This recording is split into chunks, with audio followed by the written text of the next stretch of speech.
It is 49ers helmet update time. Yes, epic location. Why? Because it's an epic update. Jauan Jennings is back out at practice. Dominick Puni is back out at practice. Russell Gage is back out at practice. Yetur Gross-Matos is back out at practice. The 49ers are the healthiest that they've been since 2023. So as the stock rises, we take a look up at the Empire State Building, one of the most famous constructions in the world, obviously in the middle of New York City. And in the shadow of that Empire State Building is Finnerty's. This is the San Francisco bar in New York.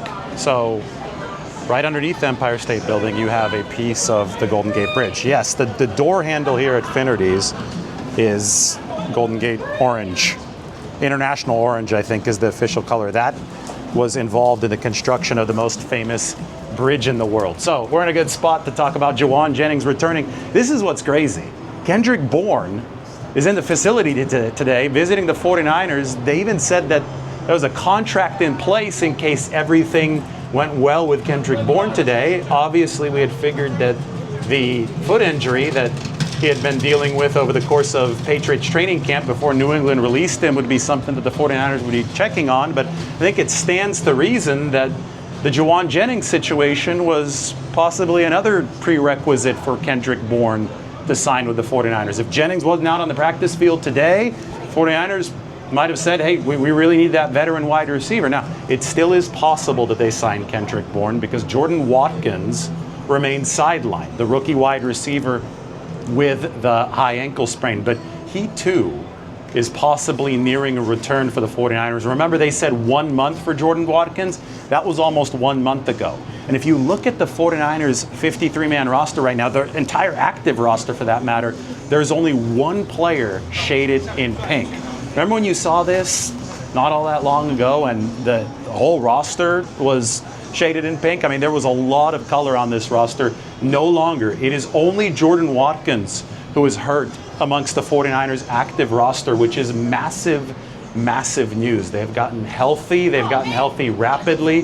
Yetur Gross-Matos is going to be a big part of this 49ers defensive line rotation. Somebody like Russell Gage is going to be their number 3 wide receiver to open things up on Sunday. So he's back from the MCL sprain. And of course, Dominick Puni is San Francisco's starting right guard. But the Jennings situation, he has yet to sign a new contract with the 49ers. No news to report on that front. And he's not going to speak until later in the week. So we'll get a better idea of where Jauan Jennings is. But I think it's important to emphasize how unusual of a situation this has been with Jauan Jennings, because it's not like he was holding in or holding out throughout all of training camp. He was actually out there for the first few practices.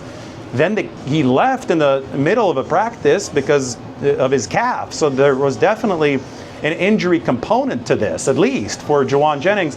Out for over a month, returned to practice today, dapped up Kyle Shanahan, and John Lynch was very excited to be out there next to Ricky Pearsall, and obviously he immediately slots in as one of the 49ers starting receivers. So there's been a calf situation going on. I'm sure it's something the 49ers will continue to monitor, but there obviously has been that contract situation as well. Now, the 49ers have held the vast majority of the leverage here. We've gone through this time and time again as we've discussed this entire situation. The 49ers have Jennings under contract. Jennings stands to miss substantial amounts of money, especially through the per game roster bonus total, which I think it totals nearly $50,000 per game if he's not available to go for the 49ers at any point. So he's been heavily incentivized to get back out on the field. That being said, he outperformed his current deal by a wide margin last year, and I think that it's very, very fair to say that his market worth is higher than the current deal. So you could see why Jauan Jennings would want a new contract, and you could also understand why the 49ers in their tight financial situation, given the leverage that they have, would not want to budge particularly far in this instance.